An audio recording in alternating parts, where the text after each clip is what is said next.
Eh bien bonjour à toutes, bonjour à tous, c'est Tof Tof et aujourd'hui on se retrouve pour une nouvelle vidéo autre concernant les 12 coups de midi. Et aujourd'hui, eh bien, vous l'avez peut-être vu, donc ce 5 octobre 2021, eh bien, le plus grand champion de France a été éliminé, donc il s'agit de Bruno, qui a été éliminé. Et ben, comme d'habitude, à chaque fois qu'un grand champion de jeu télé s'en va, ben, je fais sa petite vidéo, son petit débrief, voilà. Et donc, comme d'habitude, pour les 12 coups de midi, je vais vous montrer les différents duels qu'a eu Bruno durant toute son aventure. Alors, avant de parler des duels, parlons tout d'abord de Bruno. Bruno, ce n'est pas quelqu'un qui est inconnu des jeux télé, puisqu'il a déjà fait un autre jeu télé, notamment, qui l'a rendu célèbre, entre guillemets, puisque, bon, le mec détient aussi un record. Alors, même s'il détient le record du jeu des 12 coups de midi, Bruno détient aussi un deuxième record, celui d'être le plus grand champion du jeu. Personne n'y avait pensé. Donc le jeu n'existe plus, qui était diffusé sur France 3 à l'époque par Cyril Ferraud.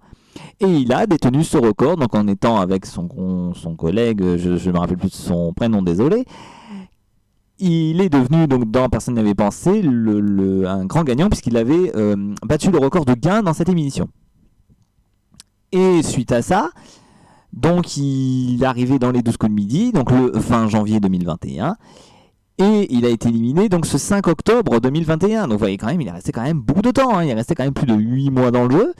C'est quand même pas anodin pour un champion de jeu télé, donc il a quand même battu des records, il a battu le record notamment de Marie-Christine de Tout le monde veut prendre sa place avec ses plus de 210 participations. Puisque Bruno a été éliminé donc ce 10 octobre au bout de 252 participations et il est reparti avec plus de 1 million d'euros. Alors si j'ai la somme exacte, et je l'ai, c'est 1 26 107 euros. Donc il est devenu le plus grand gagnant de l'histoire des jeux télé. Il a même battu donc Marie de Qui veut gagner 10 millions, qui avait gagné 1 million d'euros en 2004. Et il est devenu aussi donc le plus gros champion en termes de victoires avec ses 252 participations.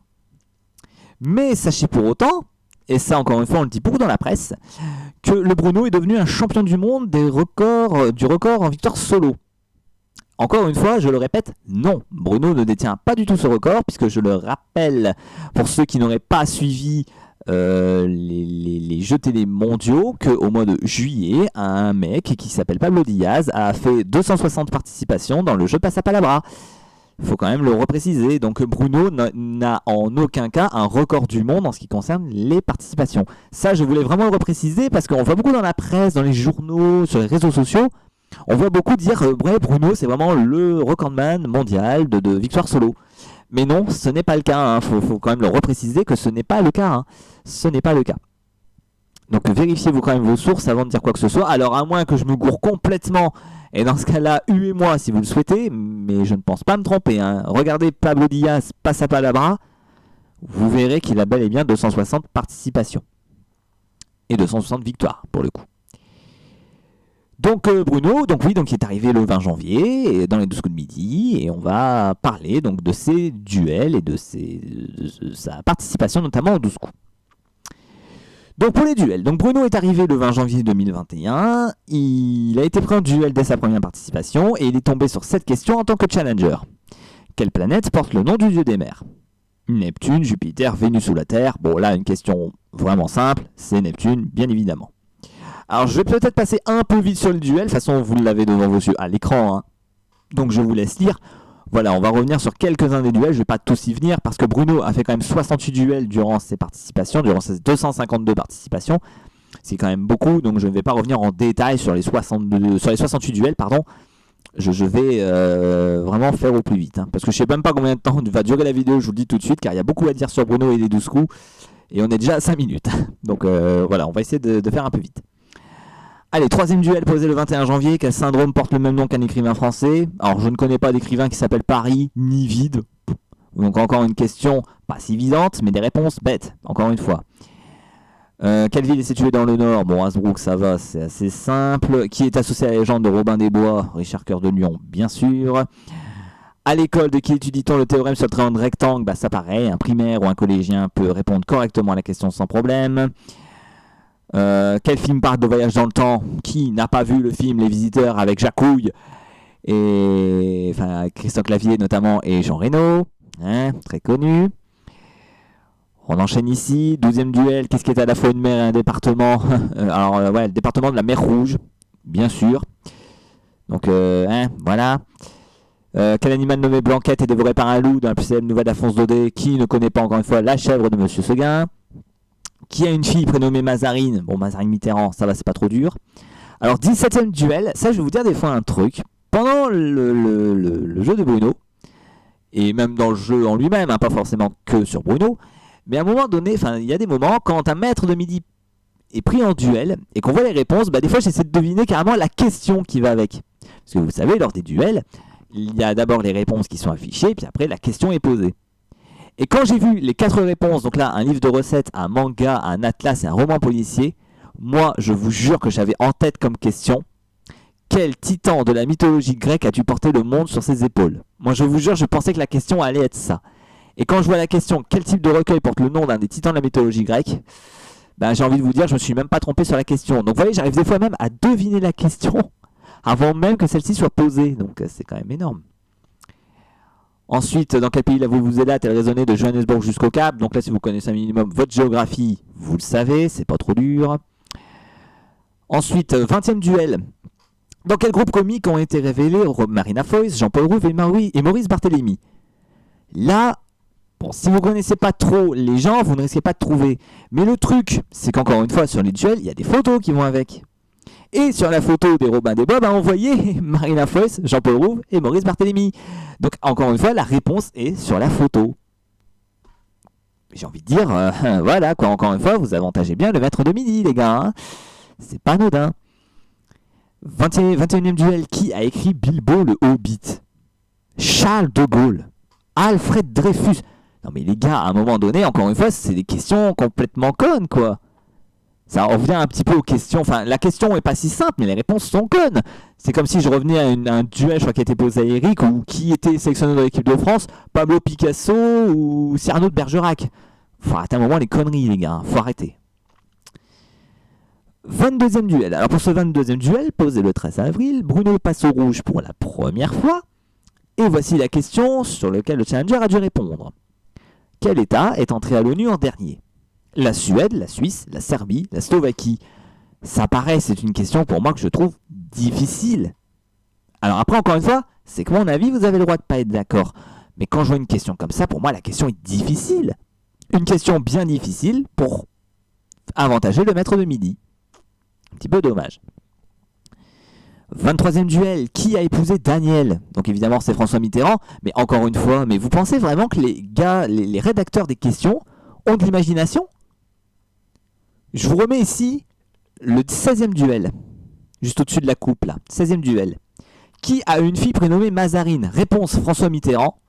23e duel. Qui a épousé Daniel? Réponse François Mitterrand. Donc vous voyez, en 2 questions, posées assez récemment, vous voyez, les 2 duels entre le 7 mars et le 13 avril, vous voyez, il y a quasiment un peu plus d'1 mois. Et en 1 mois, on a 2 questions par rapport à la famille Mitterrand. Qui est la fille de Mitterrand? Qui est la femme de François Mitterrand? On a la fille et la femme, franchement. Je sais pas, mais les mecs, les rédacteurs des 12 comédies, vous avez pas d'imagination? Je sais pas, mais bon. 24e duel. Bruno passe au rouge pour la 2e fois. Voici la question que l'adversaire a dû répondre. Dans quel pays la démocratie corinthienne a-t-elle été instaurée? Les États-Unis, la Grèce, la Tunisie, le Brésil. Encore une fois, problème. La démocratie corinthienne, on se dit Corinthe, c'est en Grèce. Eh ben non, la bonne réponse, c'est le Brésil. Donc encore une fois, une question piège pour avantager le maître de midi. Est-ce que c'est normal? Non. Je suis désolé. Alors ensuite, si j'enchaîne un peu, 26e duel, quel acteur tient le rôle du terrifiant Jack Torrance dans Shining? Qui ne connaît pas Shining? Film extrêmement connu. Qu'est-ce que je peux vous poser? Quelle est la langue la plus parlée au Colombie? L'espagnol. Bon, ça va, c'est pas trop dur. Ensuite, si j'enchaîne un petit peu, 31e duel, où travaille un meunier? Un enfant de primaire peut répondre. Sans déconner. Qui a épousé Michel Berger? Si vous connaissez un peu la musique française, vous connaissez. Qu'est-ce qui est à la base d'une paella? Qu'est-ce qui est à la base d'une paella? Qui a été coach de The Voice? Allez, TF1, vas-y, quand tu nous tiens. Dans quel établissement peut-on entendre la Traviata, Così fan tutte ou Madame Butterfly? Donc là, pareil, encore une fois, 3 pistes pour aider le maître de midi. S'il ne connaît pas Giorgos fan Tutte, il doit connaître très forcément La Traviata ou Madame Butterfly, qui sont des opéras très célèbres. Qu'est-ce qu'un colibri? Bon, pareil, une question pas dure du tout. À qui doit-on les tubes Aline, les mots bleus et Succès fou? Là, pareil, encore 3 pistes pour aider. Si vous ne connaissez pas Succès fou, vous connaissez certainement Aline ou les mots bleus de Christophe. Donc c'est pas dur. 41e duel, complétez le titre du film où on peut suivre les aventures du petit Kevin McAllister. Maman j'ai raté l'avion. Film qui passe tous les ans à Noël. Donc c'est pas connu du tout. Quel symbole est représenté sur les étoiles du Walk of Fame de Hollywood, rendant hommage aux stars du ciné? Le ciné, c'est la caméra, évidemment, c'est pas le disque, c'est pas les masques de théâtre, ni la télé. Une caméra, donc évidemment, c'est pas dur du tout. Ils auraient même pu mettre, ça tombe, une caméra de ciné, hein, franchement. Hein. Parce qu'on voit écran de télévision, bah, c'est pour les stars de la télé, indice 33 tours pour les musiciens, et les masques de théâtre pour ceux qui feraient du théâtre. Donc, ils auraient peut-être même pu mettre une caméra de ciné. Vas-y, quoi. Quel film se passe lors de la Deuxième Guerre mondiale? La Grande Évasion, film très connu avec Steve McQueen. Voilà, quoi, qui ne connaît pas. 44e duel. Qui a sorti les chansons La Lettre, Les Voisines et eu le chanteur Renaud comme beau-père? Mais là, pareil, si vous ne connaissez pas le beau-fils de Renaud, vous connaissez certainement hein, les chansons La Lettre et Les Voisines. Donc c'est pas dur. Ensuite, 45e duel. Quel célèbre romancier a créé le plus célèbre des commissaires parisiens? Sinon, voilà, commissaire Maigret. Pas dur. Alors ensuite, il y a eu le combat des maîtres entre le 5 et 10 juillet, donc il n'y a pas eu de duel à ce moment-là, et il n'y a pas eu non plus d'émission le 14 juillet, fête nationale. Donc là, s'il y a un gros écart au niveau des duels, c'est normal. Ensuite, Yes We Can, bon évidemment Barack Obama, c'est pas dur, que passe-t-on dans un chat? Voilà. À quelle famille d'animaux appartient la vente religieuse? Bon, c'est pas dur non plus. Dans quel pays se trouve Asmara? Bon, pareil, quand on voit les réponses, bah, on se dit c'est un petit peu bateau. Dans quel pays est né Salma Hayek? Bon bah là je vous incite à aller revoir ma vidéo coup de griffe que j'ai faite sur les 12 coups de midi. Hein. Voilà, je vous incite à aller la revoir. Qui a présenté On ne peut pas plaire à tout le monde? Donc là pareil, si vous connaissez un petit peu la télé, voilà. Puis en plus pareil, quand on voit les réponses, Denis Brognard, Nico Saliagas, bien sûr que non. Pour qui sonne le glas et le vieil homme à la mer, pareil, 2 pistes pour aider. Pareil, 54e duel, qui est Mark Zuckerberg? Ben, ça fondateur de Spotify, de Instagram et de Deezer. Mais sans déconner, la question elle est toute bateau, t'as même pas besoin de dire la question, tu as déjà la réponse qui est déjà toute faite. Donc ça ne sert à rien, quoi, excusez-moi. 57e duel, Bruno passe au rouge pour la 3e fois. Voici la question qu'il a eue, que l'adversaire a eu en tout cas. Autour de quelle ville est produite la fine Champagne? Mais là pareil, la grosse question piège là. La Champagne, le Champagne. C'est Reims, on se dit toujours c'est aux alentours de Reims. Ben non, la bonne réponse c'est Cognac. Donc encore une fois, une bonne petite question piège pour aider le maître de midi. Sans problème, hein. À qui doit-on les chansons Wind of Change et Still Loving You? Donc là pareil, 2 pistes pour aider. Dans un établissement scolaire, quel poste occupe celui qui surnommé le pion? Donc là pareil, un primaire peut répondre. Quelle nationalité de Frida Kahlo, Salma Hayek et Gaël Garcia Bernal? Donc encore une fois, je vous renvoie à la vidéo coup de griffe que j'ai faite. Hein. Donc on retrouve Frida Kahlo au 61e duel. Et on avait... pas Frida Kahlo, pardon, Salma Hayek. On avait Salma Hayek, donc là ici pour le 61e duel. Et on retrouve à nouveau Salma Hayek lors du duel 50. Donc encore une fois, le Bruno qui a eu 2 duels identiques en un mois de temps. Est-ce normal? Non. Donc, je vous renvoie à ma vidéo coup de griffe. Dans quel métier s'est illustré Rémi Julien, le casse-cou du cinéma français? Casse-cou, cascadeur. La réponse est donnée, là. La réponse est donnée. Quelle chanson a des paroles en espagnol? La danse des canards. Twist à Saint-Tropez. Le mambo du décalco. Déjà des titres qui n'ont rien à voir avec des titres espagnols. Le seul titre espagnol des 4, c'est la Mamba. Donc c'est pas dur non plus. Autant n'emporte le vent. C'est très connu également. Qui était président des États-Unis en 1865? Le seul des 4 qui était encore là en 1865, enfin qui était là en tout cas, c'est Lincoln, donc pas trop dur. 66e duel, Bruno passe au rouge pour la 4e fois. Et l'adversaire a eu cette question.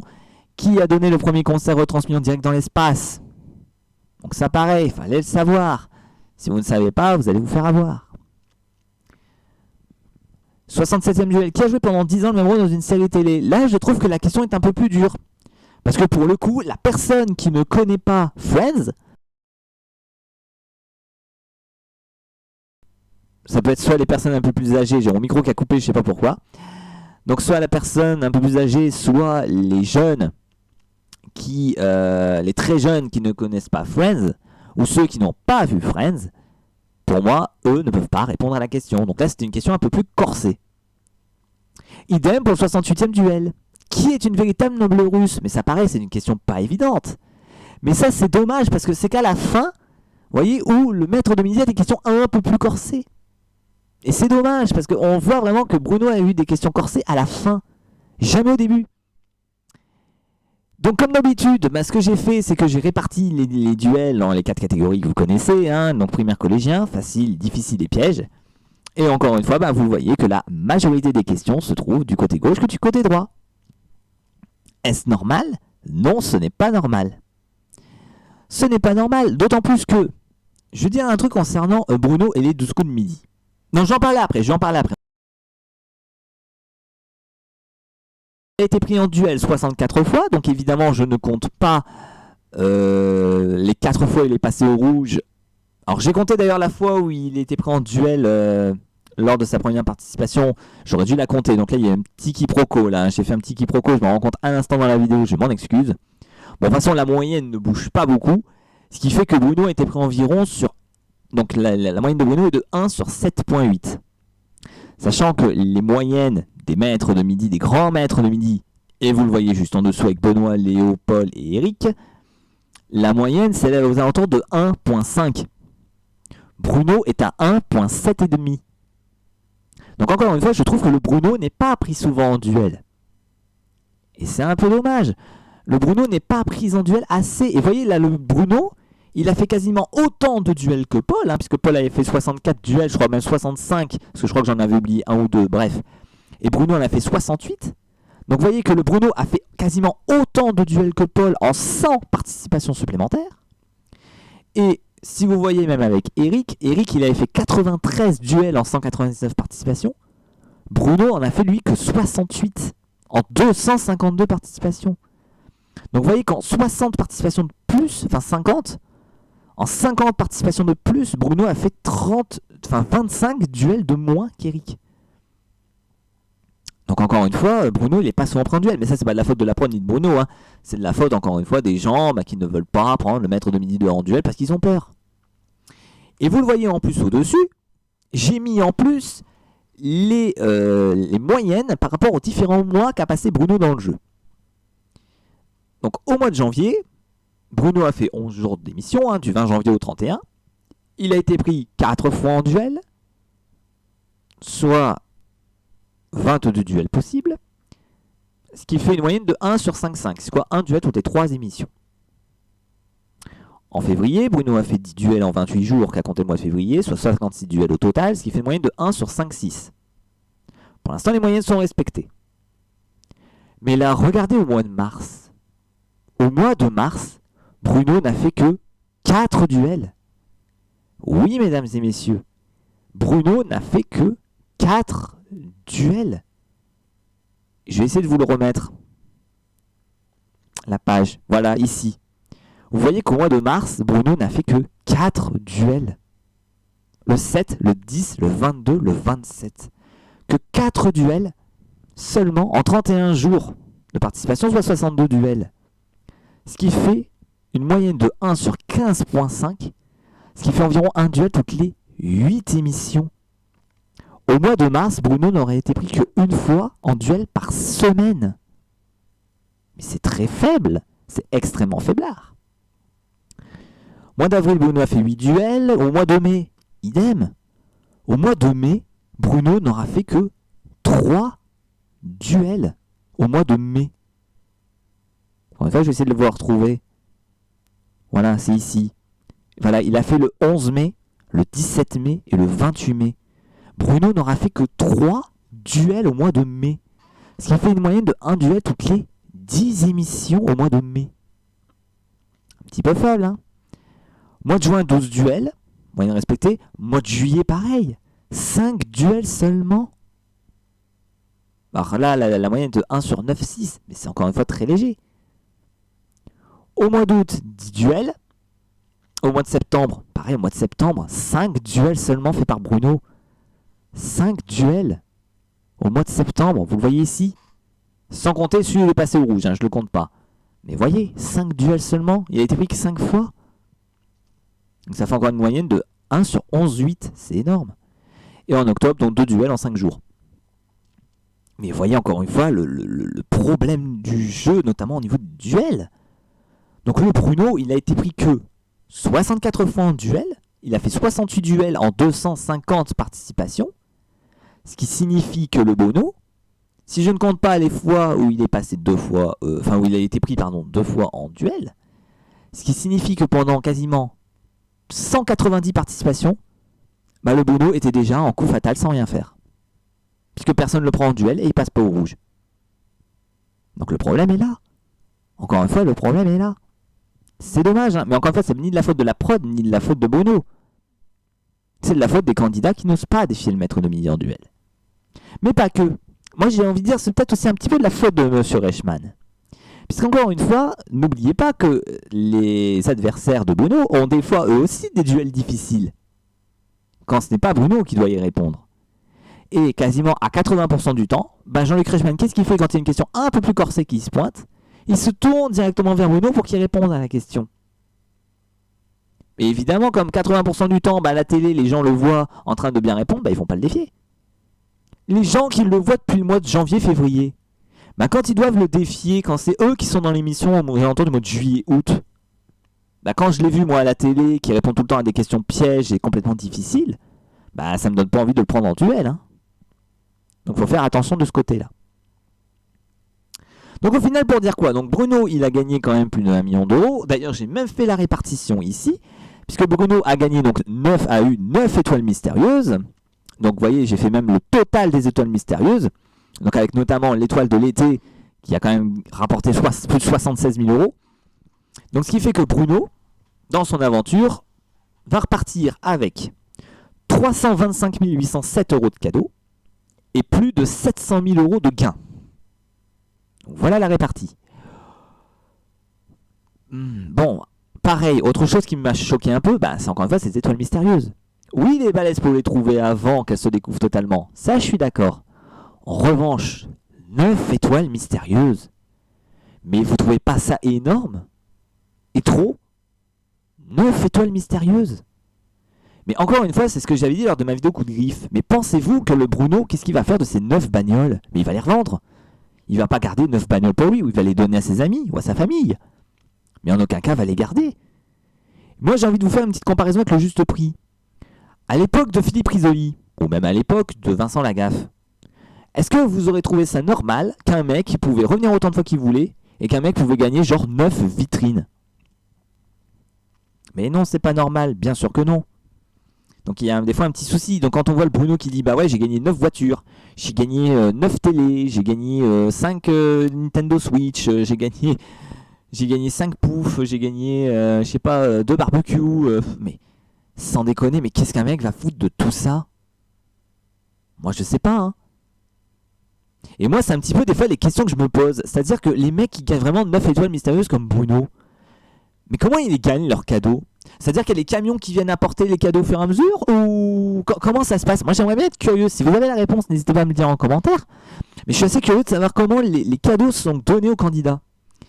Est-ce que vraiment ils sont donnés qu'à la fin? Donc c'est-à-dire qu'il gagne, là le Bruno va avoir bientôt 9 voitures chez lui. Est-ce que vraiment c'est amené au fur et à mesure que les maîtres de midi découvrent les étoiles? Et après le mec il fait ce qu'il veut de ses cadeaux? Je sais pas comment ça se passe. Parce que franchement, 9 voitures, 9 télés, 5 consoles de jeu, je sais pas, hein, mais bon. À un moment donné, c'est peut-être un peu beaucoup. Non, peut-être 3 frigos, je sais pas, 3 frigos américains. Je sais pas qu'est-ce qu'il a gagné vraiment en détail, hein, le Bruno, hein, je peux pas vous dire. Parce que je suis quand même pas fou à ce point-là, mais ça fait pas un peu beaucoup? Moi, je trouve que ça fait beaucoup. Hein. Vraiment, je trouve que ça fait beaucoup. Vraiment. Vraiment, vraiment. Donc moi, je trouve ça un petit peu choquant. Alors, pour en revenir aussi au duel des 12 coups de midi. Alors, il y a ça, d'accord. Mais d'un autre côté, encore une fois, on peut se poser la question de l'avantage. Puisque vous voyez, encore une fois, là, si je fais ma répartie, j'ai mis 12 questions au niveau primaire collégien, 48 questions plutôt faciles culture G, 4 questions difficiles, dont 2 au rouge, et 2 questions pièges qui ont été posées quand il est passé au rouge. Donc est-ce que les 12 coups de midi, est-ce que dans les 12 coups de midi, le champion est avantagé? Moi j'ai envie de dire oui. Et d'ailleurs, même Bruno l'a.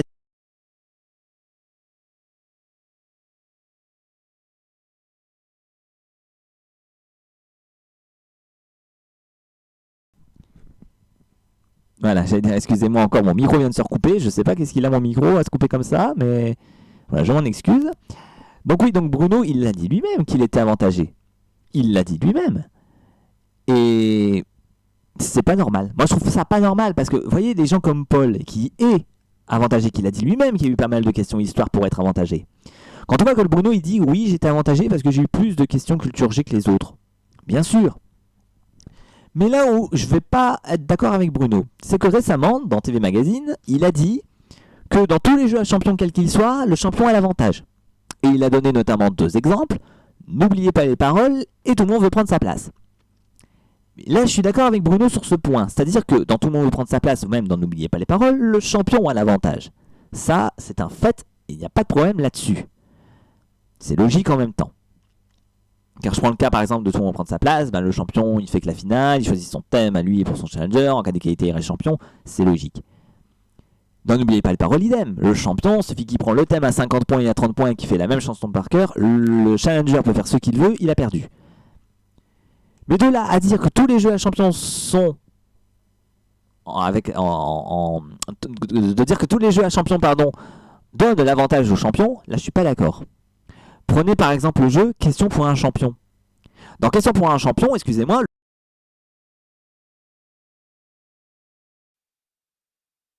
tandis que mon micro vient encore de se couper, putain, il va falloir que je le change et il va falloir vite que je termine cette vidéo, quoi. Dans Question pour un champion, le champion n'a pas du tout d'avantage. 0 avantage, il a le champion. Excusez-moi. Ou reprenez par exemple 8 chances de tout gagner.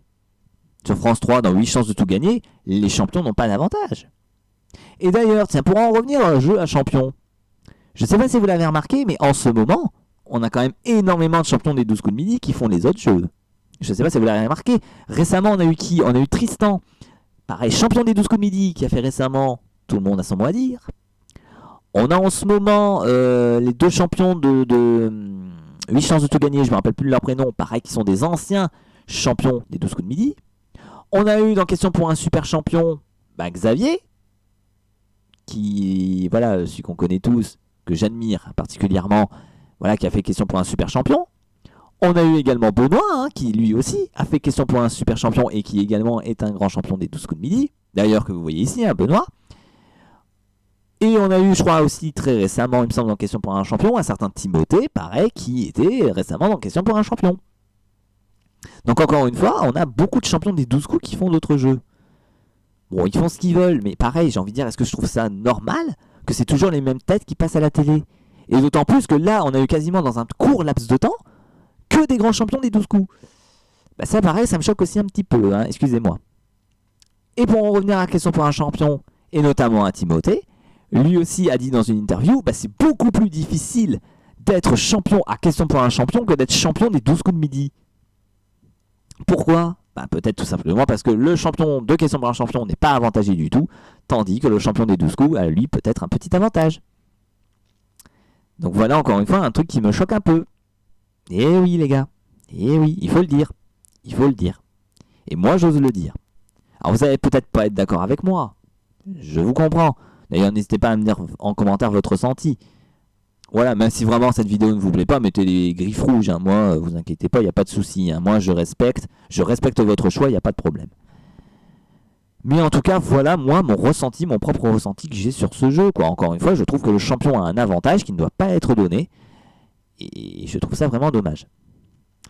Alors, le Bruno, il a été éliminé donc aujourd'hui, ce 5 octobre, par Lioris, en coup fatal, et d'ailleurs même, le coup fatal, je vais en revenir de ce coup fatal. Parce que franchement, on sentait encore que Bruno, il voulait le garder un petit peu, encore.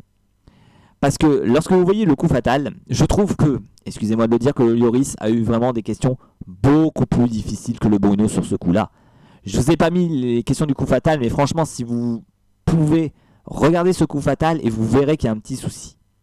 Même si vous avez vu à la fin du jeu, à la fin du coup fatal, quand il restait plus de temps à Bruno, la question elle était assez longue pour Bruno. Je me suis dit il va être éliminé maintenant.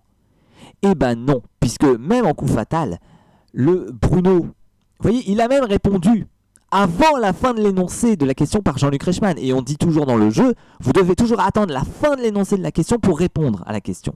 Et le chrono ne s'arrête pas tant que Jean-Luc n'a pas fini de poser la question. Et pourtant, le chronomètre s'est bien arrêté avant la fin de l'énoncé de la question. Et même Bruno le dit lui-même qu'il a bien répondu avant que Jean-Luc ait fini de poser la question. Donc ça prouve aussi que le champion a un léger avantage aussi.